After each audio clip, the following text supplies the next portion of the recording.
कि मणि की बातों का क्या जवाब दिया जाए, क्योंकि उसके स्थान से देखा जाए तो वो तो एकदम ठीक कह रहा था।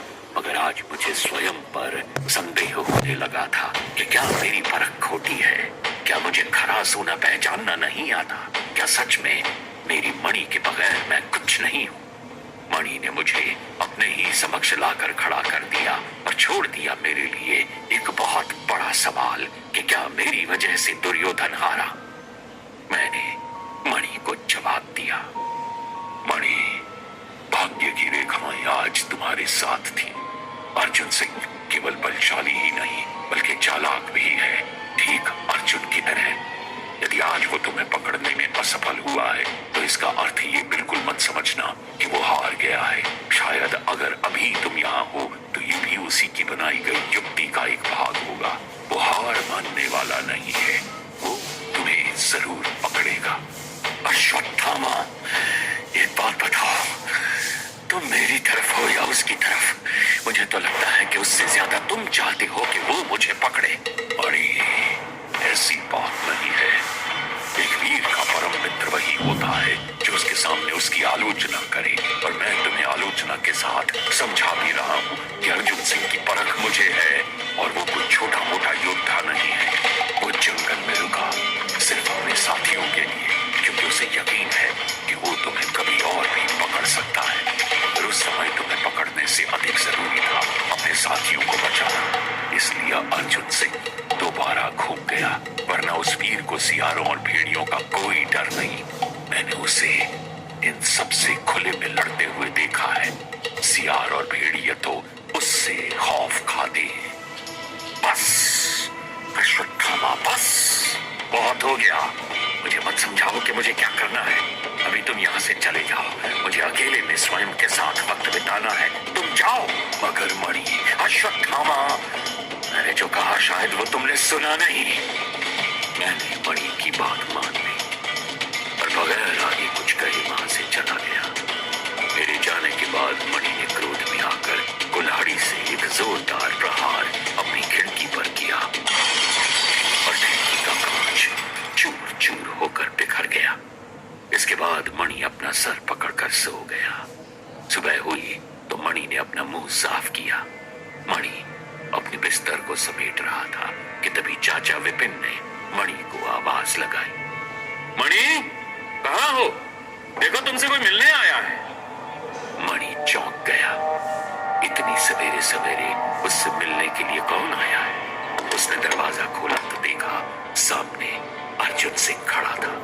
गुड मॉर्निंग मणि, थोड़ा लेट नहीं उठे?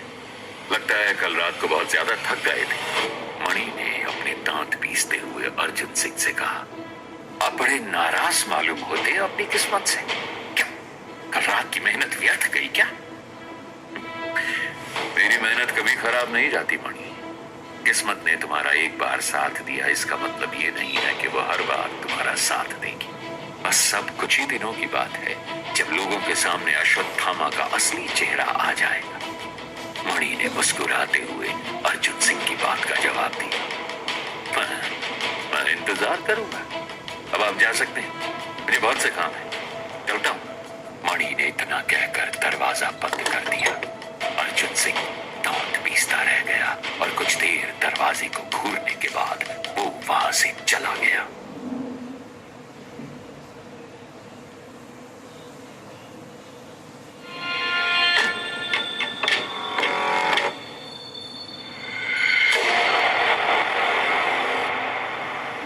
अर्जुन सिंह पूरे रास्ते सिर्फ मणि के बारे में ही सोचता रहा कि आखिर मणि शांत क्यों बैठा हुआ है। अगले दिन सुबह हुई तो अर्जुन सिंह फिर से पुलिस थाने पहुंचा। वहां वर्मा उसी का इंतजार कर रहा था। अर्जुन सिंह ने चाय मंगवाई और वर्मा के साथ बैठकर वो सोचने लगा। वर्मा ने कहा, साहब हम बैठे क्यों हैं? हम इस लड़के को जाकर पकड़ते क्यों नहीं है? क्योंकि ये तुझे पता है कि खूनी वो लड़का है, मुझे पता है, मगर कोर्ट को क्या बताएगा? हमने इसे देखा, बस यही सबूत है हमारे पास। सॉरी सर, मैं भी कैसा बेहुदा सवाल पूछ रहा हूँ आपसे। वर्मा, मैं तो बस उसके अगले कदम के इंतजार में हूँ और मुझे समझ में नहीं आ रहा कि पिछले 5 दिनों से वो शांत क्यों बैठा हुआ है। सर, उसे समझ में आ गया है कि हम लोग उसी के इंतजार में बैठे हैं, इसलिए वो चौकन्ना हो गया। चौकन्ना तो वो पहले ही था वर्मा, पर वो कुछ बहुत बड़ा प्लान कर रहा है, बहुत बड़ा। क्या सर? वही तो मैं भी समझने की कोशिश कर रहा हूँ। इसके बारे में कुछ तो ऐसा है जो मुझे नहीं पता। अगर मैं जो इस लड़के मणि के बारे में सोच रहा हूँ वो सब सच निकला तो बहुत बड़ी मुसीबत आ जाएगी वर्मा। और वो क्या है सर? बताऊंगा, वक्त आने पर वो भी बताऊंगा, पर पहले मुझे उस बात की पुष्टि हो जाए। वर्मा एक काम करो, मणि के घर के आगे से पुलिस को हटा लो, करने दो उसे जो वो करना चाहता है। एकदम उसका अगला वार कौन सा है? इधर मैं मणि के साथ ही मौजूद था। मणि वो पुलिस का पहरा हटा रहा है। क्या बात कर रहे हो? मणि ने फौरन आकर खिड़की से बाहर देखा। सभी पुलिस वाले कार में बैठकर वहां से चले गए। मणि ने कहा, अर्जुन सिंह मुझे मत तड़पाओ, मेरे साथ मत खेलो, मैं तुम्हें जिंदा नहीं छोड़ूंगा। ये भी अर्जुन सिंह की ही कोई युक्ति है। फिर से चक्रव्यूह सजा रहा है वो। तुम्हें बाहर निकलने का लालच दे रहा है ताकि तुम बाहर जाओ और वो भूखी शेर की तरह तुम पर झपट पड़े। अश्वत्थामा, पिछले 5 दिन से मैं तप कर रहा हूँ। मेरे माता पिता को दोबारा पाने के लिए ऐसा तप। पिछले 5 दिन से मैंने लहू का रंग देखा तक नहीं है। उस अर्जुन सिंह को तो लग रहा होगा कि मैं डर कर चुपचाप बैठ गया हूँ, मैं उससे हार गया। मणि, मैंने तुम्हें हर बार यही समझाया है कि युद्ध में धैर्य रखना सबसे जरूरी है। वार करने में सबने महारत हासिल कर रखी है, मगर कब, कहां और कैसे वार करना है ये सिर्फ एक सच्चा योद्धा ही जानता है। तो करने दो उस अर्जुन सिंह को जो करना है, सोचने दो उसे जो वो सोचता है। कल विजयदशमी है, कल रात तुम्हारे माता पिता को फिर से जीवन देने की रात है। कल रात तुम्हारे चाचा के परिवार की बलि देने का समय है। तुम बस उसकी तैयारी करो। करने दो अर्जुन सिंह को जो वो कर सकता है। एक तरफ मणि धैर्य बांधे बैठा था, उसे विजयदशमी के दिन का इंतजार था, तो वहीं अर्जुन सिंह हाथ लगाए बैठा था कि कब मणि कुछ बड़ा करने के लिए मैदान में उतरे और अर्जुन सिंह उसे रंगे हाथों पकड़ दे। नवरात्रि के 9वें दिन की आखिरी रात अर्जुन सिंह ने गाड़ी हॉस्पिटल में रोकी और सीधे डॉक्टर के पास गया। डॉक्टर ने अर्जुन सिंह से कहा, अर्जुन, कितनी कॉफी पी रहे हो? डॉक्टर साहब, झूठ कहूं तो एक भी नहीं और सच कहूं तो दिन में कम से कम 8। झूठ कहूं तो तुम एकदम ठीक हो अर्जुन, और सच कहूं तो कॉफी छोड़ दो वरना बहुत प्रॉब्लम होने वाली है तुम्हें। अर्जुन सिंह डॉक्टर की बात सुनकर हंसने लगा। हाँ डॉक्टर, अब बताइए आप क्या बता रहे थे? डॉक्टर ने कहा, अर्जुन, मैं आपको बता रहा था कि बच्चे के माथे में चोट लगी थी, जिससे हो ना हो उसे हाइपर एक्टिव डिलीरियम डिसऑर्डर की बीमारी हुई थी। और इसके सिम्टम्स क्या है? ये बीमारी थोड़ी प्रॉब्लमैटिक ज्यादा है। अगर वो बच्चा इसी से परेशान है तो उसे हेलुसिनेशन, जैसे कि किसी का दिखना या महसूस होना, झूठ को सच मान लेना, अजीब सा व्यवहार करना, ऐसी प्रॉब्लम फेस करनी पड़ रही हो। और डॉक्टर इसे ठीक करने के लिए क्या करें? देखिए, आपको जल्द से जल्द उसके घर वालों को इसके बारे में बता देना चाहिए। और दूसरी बात, जितना जल्दी हो सके उसकी मेडिकेशन स्टार्ट करवाइए। उसे जल्द से जल्द एक साइकाइट्रिस्ट की जरूरत है, तो जितना जल्दी हो सके उसे साइकाइट्रिस्ट के पास लेकर जाइए, इससे पहले कि बहुत देर हो जाए। अर्जुन सिंह ने डॉक्टर से अपनी दवा लिखवाई और फिर वो वहां से चला गया। वो नीचे अपनी गाड़ी में पहुंचा और डॉक्टर की दी हुई पर्ची को उसने एक बार देखा और फिर उसे एक तरफ फेंक दिया। अर्जुन सिंह गाड़ी लेकर सीधे पुलिस स्टेशन जा पहुंचा, जहां वर्मा उसके इंतजार में था। अर्जुन सिंह ने चाबी वर्मा की तरफ फेंकी और कहा, गाड़ी में पर्ची रखी है, जाके दवाइयां ले आ। वर्मा अर्जुन सिंह के कहे अनुसार चाबी लेकर चला गया। अर्जुन सिंह बैठे बैठे कुछ गहन सोच में डूब गया। अर्जुन सिंह अपने सामने पड़े कांच के एक गोल पत्थर को घुमाने लगा। थोड़ी देर पश्चात वर्मा दवाइयों के साथ वापस पहुंचा। अर्जुन सिंह ने पानी के साथ वो सभी दवाइयां ली और दवाइयों को एक तरफ रख दिया। वर्मा ने कहा, सर क्या हुआ, आप क्या सोच रहे हैं? कुछ नहीं वर्मा, मुझे तेरे पास विपिन का नंबर है? हाँ सर बिल्कुल है, कॉल लगा उनको। अर्जुन सिंह किसी बहुत गहरी बात की सोच में अटका हुआ था। कुछ तो ऐसा था जिसने उसे भी हिलाकर रख दिया था, मगर कुछ बातें अभी भी बाकी थी। वर्मा ने कहा, लीजिए साहब, विपिन जी कॉल पर है। अर्जुन सिंह बोला। हेलो विपिन जी, कैसे हैं? सामने से आवाज आई। जी अर्जुन सर, मैं एकदम ठीक हूँ। आप बताइए, मुझे कैसे याद किया? मैं भी एकदम ठीक हूँ विपिन जी। मुझे आपसे एक जरूरी बात करनी थी। तो हमारे घर आ जाइए। नहीं, आज शाम संभव नहीं हो पाएगा, मैं कल शाम तक आता हूँ। ठीक है, कल शाम को आ जाइए। वैसे बात क्या है? मुझे मणि के बारे में आपको कुछ सच बताना है।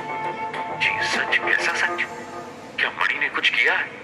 जी नहीं, वो मैं आपको कल आपके घर आकर ही बता पाऊंगा। जी बिल्कुल ठीक है, आप अपना ध्यान रखिएगा। जी, आप भी अपना ध्यान रखिएगा विपिन जी। Bye bye. अर्जुन सिंह ने फोन काट कर एक तरफ रख दिया और मेज पर पैर पसार कर उंगलियों के साथ खेलते हुए वो कुछ सोचने लगा। पास बैठे वर्मा ने अर्जुन सिंह से पूछा, अब क्या हुआ? आप इसके चाचा को सब कुछ बता देंगे? हाँ वर्मा, वहीं से हम जीत पाएंगे। मगर क्या इसका चाचा मानेगा इस बात को? अर्जुन ने बात का जवाब देना जरूरी नहीं समझा। वर्मा ने अर्जुन सिंह से पूछा, साहब कोई और बात भी है क्या? अर्जुन सिंह ने वर्मा की आंखों में देखा और कहा, वर्मा एक बात है जो तुम्हें बतानी है। क्या साहब? सुनो, रात गुजर गई और आखिरकार विजयदशमी आ ही गई। मणि के चेहरे पर असीम खुशी छाई हुई थी और छाती भी क्यों ना, उसने कितनी तल्लीनता के साथ इंतजार किया था। हर एक लम्हा उसने अपनी उंगलियों पर गिना था और अब बस उसे इंतजार था तो आज की रात का, जब वो अपने चाचा के पूरे परिवार को मंदिर में ले जाकर उसकी बलि चढ़ाएगा और आखिरकार अपने माँ बाप से मिल पाएगा। दूसरी तरफ अर्जुन सिंह घात लगाए बैठा था कि मणि कोई गलत कदम उठाए और वो उसे रंगे हाथ पकड़ ले। इस कदम की तलाश में वो 6 दिन से बिना सोए दिन रात इंतजार कर रहा था।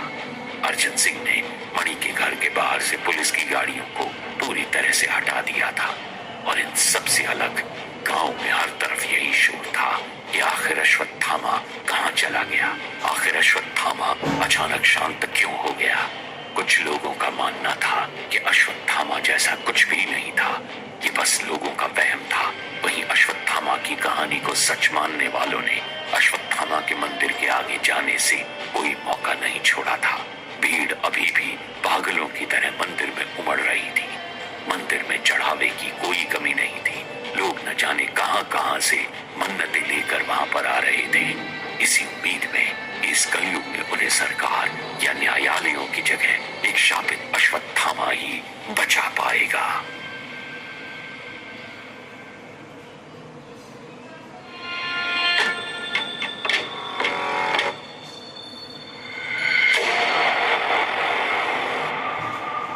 आखिर विजयदशमी की रात्रि आ ही गई, वो रात जिसका मुझे और मणि को बड़ी बेसब्री से इंतजार था। मणि जो पिछले 6 दिनों से बगैर खून किए अपने अंदर के राक्षस को शांत किए हुए था, वो और मैं कृष्ण की प्रतीक्षा में मरे जा रहे थे।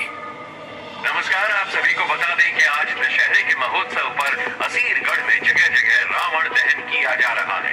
और एक और कमाल की बात देखने में आई है कि इस बार दशहरा महोत्सव श्री राम और रावण के मध्य कम घूमता नजर आ रहा है, बल्कि अश्वत्थामा के इर्द गिर्द घूमता ज्यादा नजर आ रहा है। सबकी जुबान पर अश्वत्थामा का नाम कौंध रहा है।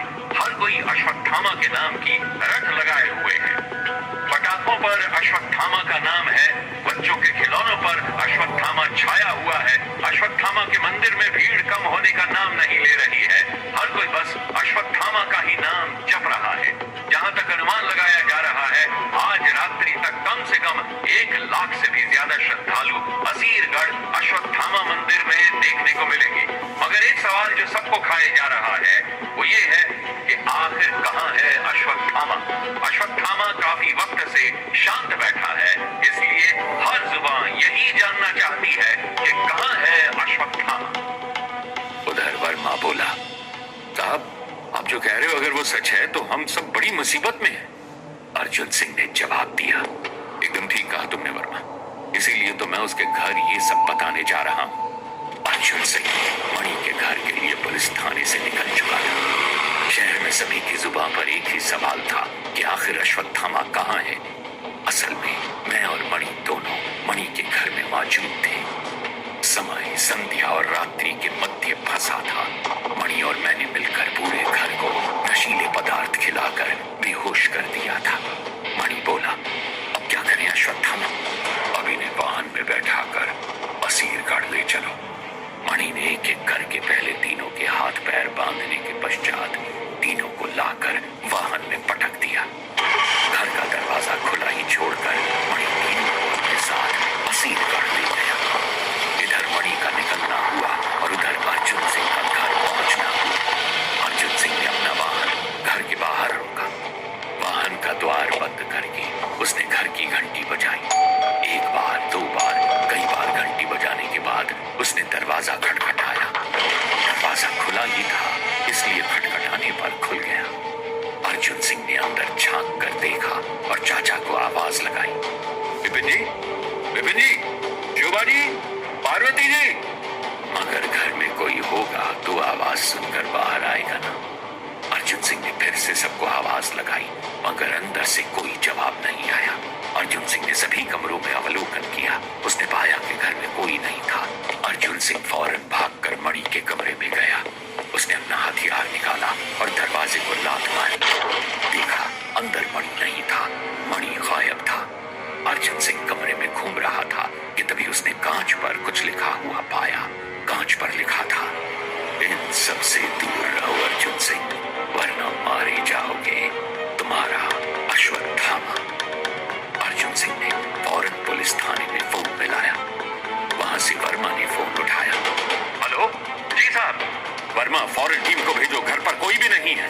घर पर कोई नहीं है? इसका मुझे डर था, वही हुआ वर्मा। उसको खबर हो गई है कि मैं यहाँ आने वाला हूँ।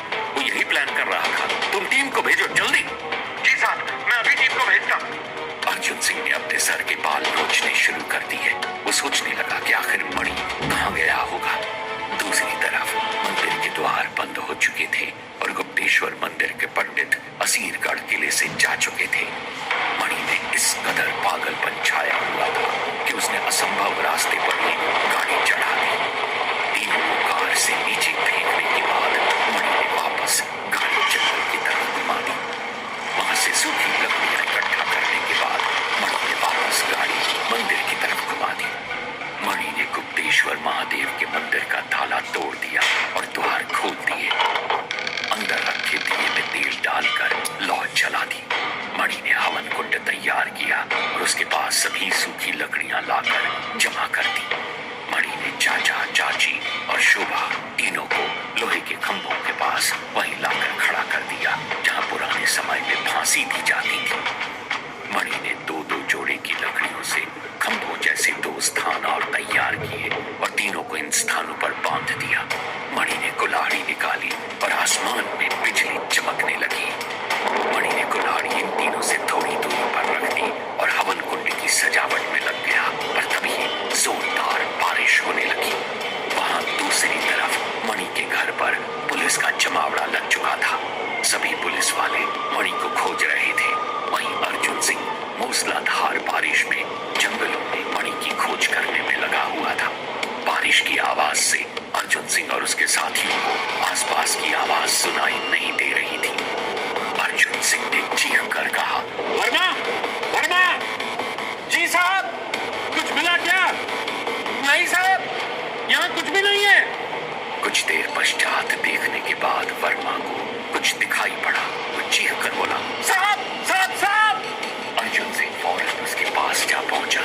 अब बोलो क्या हुआ? ये देखिए साहब। अर्जुन सिंह ने देखा कि जमीन पर टायर के निशान बने हुए थे।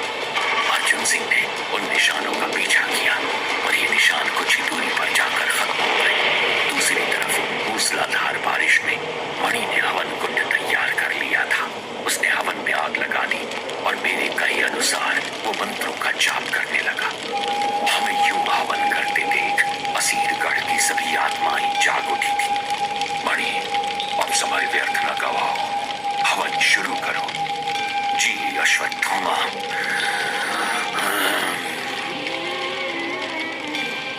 विपिन, पार्वती और शोभा की आंख खुली तो उन लोगों ने देखा कि मणि पागल हो चुका था। मणि के माथे पर बड़ा सा त्रिपुंड लगा था और पास में एक कुल्हाड़ी रखी थी। साथ ही साथ मणि ने उन सबको बांध रखा था। ये देख वो से चीखने लगे, पर मणि का ध्यान किसी पर न गया। वो तो बस पूरी तरह से हवन में खोया था। हवन की रोशनी इतनी बढ़ चुकी थी कि पहाड़ के नीचे से भी देखी जा सकती थी। सभी लोगों का ध्यान पहाड़ के ऊपर उठ रही लंबी लपटों पर गया। मणि ओम नमः शिवाय के मंत्र का जाप कर रहा था। ओम नमः शिवाय, ओम नमः शिवाय। अर्जुन सिंह का ध्यान भी पहाड़ पर उठ रही लपटों पर गया। तभी अचानक जोरदार बिजली कड़की और पहाड़ पर मौजूद एक पेड़ पर जा गिरी। फौरन पेड़ में आग लग गई। भारी बारिश में उठती आग को देखकर सभी चौंक उठे। अर्जुन सिंह ने फौरन गाड़ी की तरफ दौड़ लगाई और अर्जुन सिंह के साथ सभी पुलिस वाले हो लिए। मणि रुकने का नाम नहीं ले रहा था। मणि बौखला चुका था। उसमें अपने परिवार से मिलने का पागलपन छाया हुआ था। मणि ने पूरे जोश में और तेज आवाज से चीखना शुरू कर दिया, ओम नमः शिवाय, ओम नमः शिवाय। मणि अपनी जगह से ओम का उच्चारण करते हुए उठा और अपने चाचा की तरफ बढ़ा। उसके हाथ में कुल्हाड़ी थी और वो जोर से चीख पड़ा, हे ईश्वर, मैं तुझे ये मानव समर्पित करता हूँ, इसे तुझे अर्पित करता हूँ। मुझे मेरे माता पिता फिर से लौटा दे। मणि ने कुल्हाड़ी हाथ में ली। आकाश में एक बार फिर बिजली कड़की और आकर उसी पेड़ पर फिर से गिर गई। मणि ने कुल्हाड़ी हवा में उठा ली और बिजली की चमक कुल्हाड़ी में कौंध उठी। मणि कुल्हाड़ी चलाता उससे पहले ही कुछ ऐसा घटा जो हजारों वर्षों में सिर्फ एक ही बार घटता है। आसमान के ईश्वर धरती पर स्वयं प्रकट हुए और पेड़ में जल रही आग ने कृष्ण का रूप ले लिया। कृष्ण बोले, हे द्रोण पुत्र अश्वत्थामा, कि तुम क्या अनर्थ कर रहे हो? कृष्ण, आखिर मुझे रोकने तुम्हें इस धरती पर आना ही पड़ा। कृष्ण, हे अश्वत्थामा, मैं तो हर जगह विद्यमान हूं। यदि तुम मुझे प्रेम से याद करते तो मैं कब का चला आता। कृष्ण, तुमने देखा किस तरह से मैंने तुम्हारी धर्म की परिभाषा को बदल दिया और इस धरती पर तुम्हारे नाम की जगह अपना नाम लोगों में फैला दिया। तुम्हें क्या लगता था कृष्ण कि तुम ही हो जो पाप और पुण्य जानते हो? तुम ही पाप और पुण्य की परिभाषाएं तय करते हो। ये तुम्हारी भूल थी कृष्ण। भूलोक पर पाप और पुण्य की परिभाषाएं अब अश्वत्थामा निर्धारित करता है। ये अश्वत्थामा, मैंने तुम्हें आज से कई वर्ष पूर्व श्राप दिया था ताकि तुम अपनी भूल से सबक ले सको।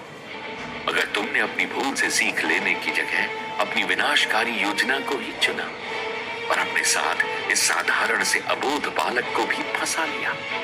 तुमने पाप किया और पाप के बदले में पुण्य की याचना की। तुमने मासूम लोगों की जान ली और बदले में अपने श्राप से मुक्ति की उम्मीद की। कृष्ण, मैंने पापियों का सर्वनाश किया और तुम कह रहे हो मैंने पाप किया। शायद तुम पागल हो गए हो कृष्ण। आसमान में फिर से एक जोरदार बिजली चमक उठी और आकर फिर से उस पेड़ पर गिरी। इस बार बिजली की चमक इतनी थी कि पूरा असीरगढ़ ही चमक उठा। फिर कृष्ण ने कहा, अश्वत्थामा, बे मूर्ख, तू मुझे पागल बुलाता है? तू जानता भी है तूने क्या किया है?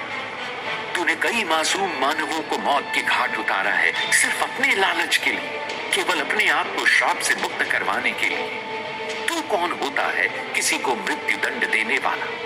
मृत्यु लोक पर जो जन्मा है उसकी मृत्यु निर्धारित है। उसके कर्मों के अनुसार उसका दंड भी निर्धारित है। तू काल को अपने वश में करना चाहता था सिर्फ अपने स्वार्थ के लिए, पर तू इसे पुण्य का नाम देता है। अपने पाप को पुण्य की पोथी में छिपाता है रे मूर्ख।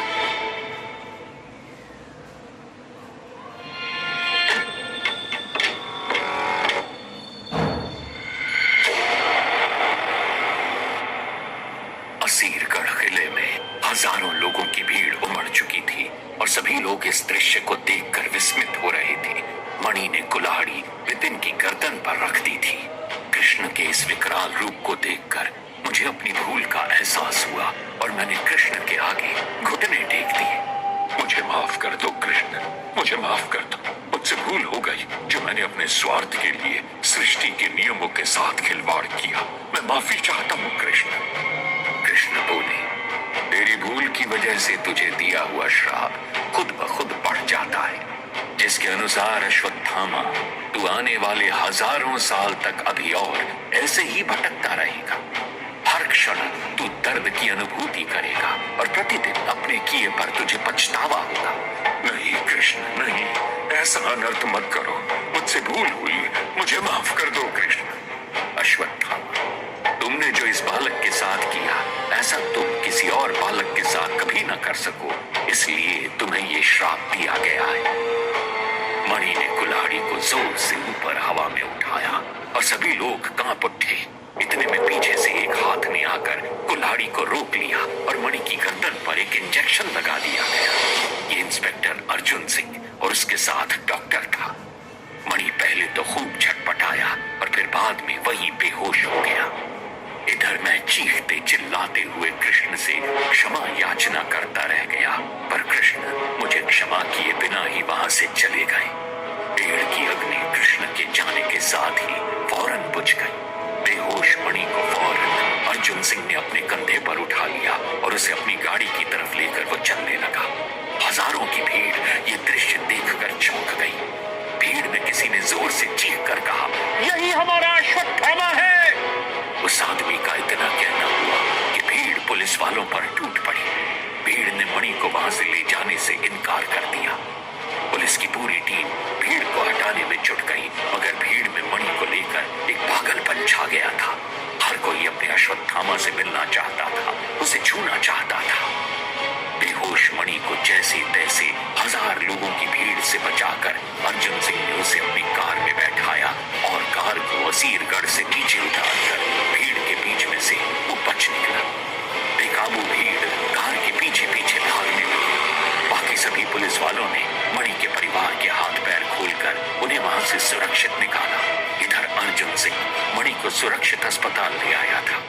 डॉक्टर ने उसे फौरन वार्ड में भर्ती कर लिया था और उसके परिवार के सभी लोगों को वो अस्पताल ले आए थे। ये स्थिति देखकर सबके सब घबरा गए। किसी की समझ में कुछ नहीं आ रहा था। देखते ही देखते अस्पताल के बाहर हजारों की भीड़ जमा हो गई थी। विपिन ने अर्जुन सिंह से कहा, अर्जुन सर, ये क्या हो रहा है? बताता हूँ, पहले आप सब लोग अंदर वार्ड में चलिए और वर्मा डॉक्टर साहब को भेजो फौरन। सभी लोग अंदर आ गए। डॉक्टर आया और डॉक्टर ने सबको बैठने के लिए कहा। विपिन बोला, डॉक्टर साहब, ये क्या हो रहा है? ये इतनी सारी भीड़ नीचे क्यों खड़ी है और मणि हमारे साथ क्या करने जा रहा था? डॉक्टर ने अर्जुन सिंह को देखा और अर्जुन सिंह ने डॉक्टर की तरफ। अर्जुन सिंह अपनी जगह से उठा और उसने पानी का एक गिलास भरकर विपिन को दिया और फिर बोलना शुरू किया। विपिन जी, अब जो मैं आपको बताने वाला हूँ शायद आपको किसी भयानक सपने की तरह लगे, मगर ये एकदम सच है। विपिन जी, आपका भतीजा हाइपर एक्टिव डिलीरियम डिसऑर्डर की बीमारी से जूझ रहा है। मतलब? डॉक्टर ने कहा, जिस बीमारी में आदमी हेलुसिनेट या आसान भाषा में कहूं तो काल्पनिक किरदारों को सच मानने लगता है। और मणि को यह बीमारी कैसे हुई? देखिए, इसके होने की कई वजह है, मगर मणि के केस में यह बीमारी उसे बचपन में हुए एक कार एक्सीडेंट की वजह से हुई थी। मुझे अर्जुन सिंह जी ने सब कुछ बता दिया है। जी विपिन जी, याद है एक रोज जब मैं आपके घर आपसे मिलने आया था, तब मैंने आपसे क्या पूछा था? जी अर्जुन सिंह जी, आपने उस दिन पूछा था कि मणि के माता पिता की मौत कैसे हुई और मणि के साथ बचपन में कोई हादसा हुआ है क्या? और आपने क्या जवाब दिया था? मैंने आपको बताया था कि हाँ, मणि का बचपन में अपने पिता के साथ कार में जाते वक्त एक एक्सीडेंट हुआ था। जी, उसी हादसे में मणि के सर में चोट आई थी और उस चोट ने इस बीमारी को जन्म दिया था। फिर डॉक्टर बोला, देखिए विपिन जी, ये बीमारी एक्सीडेंट के वक्त इतनी बड़ी नहीं थी।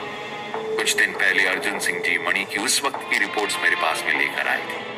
मैंने रिपोर्ट्स देखी तो मुझे पता लगा था कि अभी बीमारी की शुरुआत ही हुई है। मगर जब अर्जुन सिंह जी ने मुझे बताया कि वो लड़का अब 20-22 साल का है, तब बात मुझे बहुत ही प्रॉब्लमैटिक लगी। फिर अर्जुन सिंह बोला, असल में एक्सीडेंट की वजह से उसे ये बीमारी हुई, मगर उस बीमारी ने विकराल रूप लिया जब मणि के पिता की मौत हुई। मणि अपने पापा के बहुत करीब था। मणि ने बचपन से लेकर किशोरावस्था अपनी माँ के बगैर सिर्फ अपने पापा के साथ बिताई थी। वो परिवार में किसी के इतना करीब नहीं था जितना कि अपने पापा के था। मणि अक्सर अपने पापा से अश्वत्थामा की कहानियां सुना करता था और अश्वत्थामा के किरदार में खुद को देखा करता था। महाभारत का किरदार अश्वत्थामा, जो दुर्योधन के लिए एक ऐसी लड़ाई लड़ रहा था जो अपनों के ही खिलाफ थी, यानी पांडवों के ही खिलाफ थी। मणि को इस बात का हमेशा मलाल रहता था कि जब युद्ध भूमि में कृष्ण ने धोखे से गुरु द्रोण को मार गिराया तो भी श्राप अश्वत्थामा को ही क्यों मिला। मणि के अनुसार अश्वत्थामा के बाप की हत्या एक बहुत बड़ा अपराध था, जिसे लेकर उसे कृष्ण के किरदार पर गुस्सा आने लगा था। फिर जब मणि के पिता की मौत हुई तो मणि ने इस घटना को अश्वत्थामा की घटना के साथ में जोड़ दिया, जिसके चलते अर्जुन उसे विपिन में दिखने लगा और मुझ में कृष्ण। उसे लगने लगा कि उसके पिता की हत्या उसके चाचा ने ही की है और उसके साथ भी अश्वत्थामा की ही तरह अन्याय हुआ है। आगे चलकर उसने इस झूठ को सच मानकर इस कदर जीना शुरू कर दिया कि उसे अश्वत्थामा सच में दिखने लगा। उसने अपने आप में अश्वत्थामा को निहित करके ये निर्णय लिया कि वो इस तरह की हत्याएं करेगा कि स्वयं कृष्ण, उसके माता पिता उसे वापस लौटाने आएंगे और अश्वत्थामा को श्राप मुक्त करने आएंगे। फिर विपिन बोला, मगर वो हमें असीरगढ़ के किले में क्यों ले गया था? अर्जुन सिंह ने उत्तर दिया, क्योंकि बहुत से लोगों की कहावतें हैं कि अश्वत्थामा आज भी असीरगढ़ में पूजा करने आता है। वो असीरगढ़ के जंगलों में घूमा करता है। ये कहावतें मणि को असीरगढ़ के जंगलों और गुप्तेश्वर महादेव के मंदिर तक खींच कर ले गई, जहां उसने स्वयं से ही अश्वत्थामा के किरदार की रचना की। यह अश्वत्थामा मणि के सिवा किसी को नजर नहीं आता और ये रात्रि काल में ही मणि पर हावी हुआ करता था और यही इसे लोगों का मर्डर करने के लिए उकसाया करता था। फिर विपिन बोला, मगर जब मणि को लग रहा था कि हम उसके पिता के खूनी हैं, तो उसने हमें इतने दिन तक मारा क्यों नहीं? अर्जुन सिंह ने उत्तर दिया, बाप ही नहीं, वो आप लोगों को उसकी माँ और छोटे भाई का खूनी भी मानता है। शुरुआत में मणि ने 2 कत्ल किए, पहला आपके परिवार के पंडित का और दूसरा अपने मामा का। ये दोनों खून करने पर ही मेरा शक मणि पर गया था। मणि को यकीन हो गया था कि इन दोनों कत्ल के बाद से ही शक उस पर जा सकता है, इसलिए उसने परिवार के बाहर किसी का खून करने की ठानी ताकि देखने वाले का नजरिया बदल जाए। पर मुझे तब से ही मणि पर शक हो गया था। विपिन ने पूछा, तो उसने आज की ही रात क्यों चुनी? क्योंकि उसे ये सब उसके अंदर बसे अश्वत्थामा ने कहा था। क्या सच में उसे अश्वत्थामा दिखता था? नहीं विपिन जी, उसका अश्वत्थामा सिर्फ उतना ही जानता था जितना मणि। उसे लगता था कि आज दशहरे के दिन अगर वो महादेव के मंदिर में आप सभी की बलि चढ़ाएगा तो अश्वत्थामा मुक्त हो जाएगा और साथ ही उसे उसके माँ बाप मिल जाएंगे। वो असल में आप लोगों को मारने के लिए लेकर गया था। पूरे परिवार की ये बात सुनकर सिट्टी पिट्टी गुम हो गई। नितिन ने घबराते हुए कहा, तो अब हमें मणि के साथ आगे क्या करना होगा? उत्तर डॉक्टर ने दिया, देखिए प्रॉपर मेडिकेशन से मणि जरूर ठीक हो जाएगा। अब बस उसे ढेर सारा प्यार दीजिए और उसे कुछ दिन अस्पताल में ही बिताने दीजिए। उसे बिल्कुल भी स्ट्रेस मत दीजिएगा। चाचा और उसके परिवार ने हाँ में गर्दन हिलाई। पार्वती ने घबराते हुए विपिन का हाथ पकड़ लिया। विपिन ने पार्वती का सर सहलाते हुए उसे शांत किया। तभी वर्मा अंदर आया और उसने इशारा किया। फिर डॉक्टर बोला, चलिए मणि को होश आ गया है, आप सभी उससे मिल सकते हैं, मगर याद रखिएगा उससे इस बारे में कोई बात ना करें। सभी लोग कमरे में गए और मणि को देखकर मुस्कुराने लगे। मणि बोला, चाचा मैं यहाँ कैसे पहुंचा? चाचा ने मणि के सर पर हाथ फेरते हुए उसे गले लगाते हुए कहा, कुछ नहीं बेटा, तुम्हारी जरा तबीयत खराब हो गई थी। पार्वती मणि की ये हालत देखकर रोने लगी। मणि बोला, चाची क्या हुआ, आप रो क्यों रही हैं? पार्वती ने मणि को कसकर गले लगा लिया। मणि फिर बोला, चाचा चाची को क्या हुआ, वो रो क्यों रही है? विपिन ने उत्तर दिया, कुछ नहीं बेटा, हमें लगा था कि भैया के बाद हमने तुम्हें भी खो ही दिया था। चाचा और चाची ने मणि को गले लगा लिया और शोभा ने भी मणि की पेशानी चूम ली। मणि बोला, कमाल है, आज बड़ा प्यार मिल रहा है मुझे। आज मेरा बर्थडे है क्या? कमरे में सभी जन मौजूद मणि की इस बात पर जोरों से हंसने लगे। चाचा ने मणि के सर पर हाथ फेरते हुए कहा, अभी तू आराम कर ले, फिर अपन साथ में क्रिकेट खेलने चलेंगे। सभी लोग वार्ड से बाहर आ गए। डॉक्टर ने मणि को दवा दी और मणि चैन से सो गया।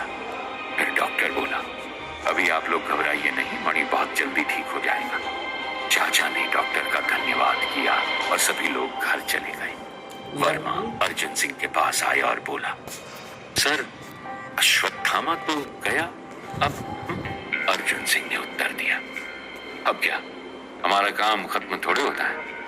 ये अश्वत्थामा मर गया तो क्या हुआ, पब्लिक कोई दूसरा झूठा अश्वत्थामा ढूंढ लेगी। तुम जैसे लोग उसकी झूठी कहानियां बना दो और फिर अंधविश्वास की आड़ में कोई और खून करके चला जाए। फिर वही मंदिर बनेंगे, पूजाएं होंगी और भीड़ अपना सर फोड़ेगी। वर्मा ने उत्तर दिया, माफ कर दीजिए ना सर, गलती हो गई, माफ करूंगा, एक शर्त पर। क्या सर? सिगरेट पिलाएगा तो? पर सर डॉक्टर ने तो। माफी चाहिए या नहीं? चाहिए सर।